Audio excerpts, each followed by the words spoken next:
Hello, Mark Crossfield here. Today we've got another YouTube free golf lesson. Let's get into it and give you some more free golfing help.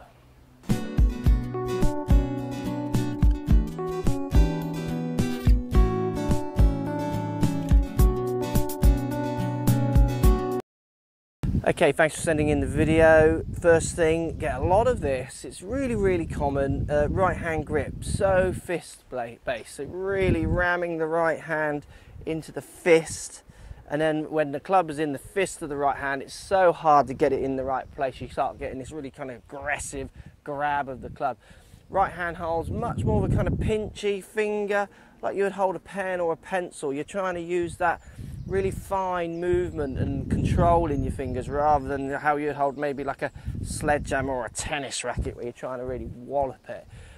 Got to get your right hand much more finger based, wrapping around on top of the club. It'll feel strange. Try and get the first finger and the thumb much more on top of the club. You're far too grippy in the fist with the right hand underneath. So that's the first thing you've got to change. Can't get fundamentals like that wrong and expect to play consistent golf. Next thing we see, classic problem.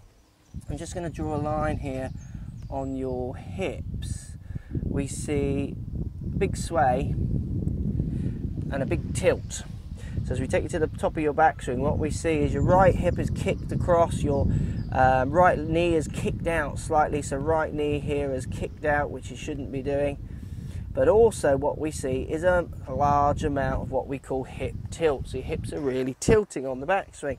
This creates a very poor spine angle at the top of the backswing, which will alter the path of your downswing, often creating maybe a more choppy kind of action. So what we're seeing, obviously right hand grip needs fixing. Then what we're seeing is as you make your backswing, you're literally turning your hips this way. So then as you turn your shoulders start turning and your spine starts turning towards the range. Got to think about trying to turn your shoulders against your hips. Really feel that your spine, a good way of doing this, feel like your hips are staying quite level as you make your backswing. Try and get the sensation of them tilting and then hit a few shots where you take that tilt out. Feel like your head almost moves behind the ball as your hips stay quite level.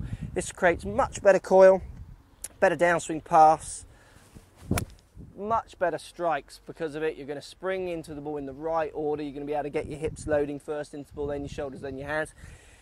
What happens on your backswing is if you over-rotate your hips or even tilt them too much, you've got to take all these angles out on the downswing. So it completely changes the order you deliver your body to the ball. And that's what affects the direction and the quality of the strike. What you're seeing from someone, when you hit the ball, basically, you're going to get your hips tilting this way.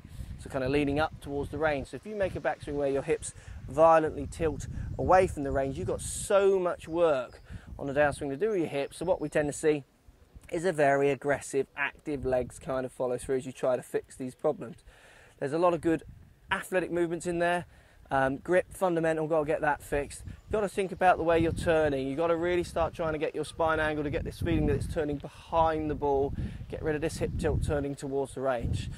You'll hit it better, you'll hit it straighter, it's so much more consistent. Thanks for watching, guys. Let me know how you get on with that. Post any comments, and we'll see you in the next video.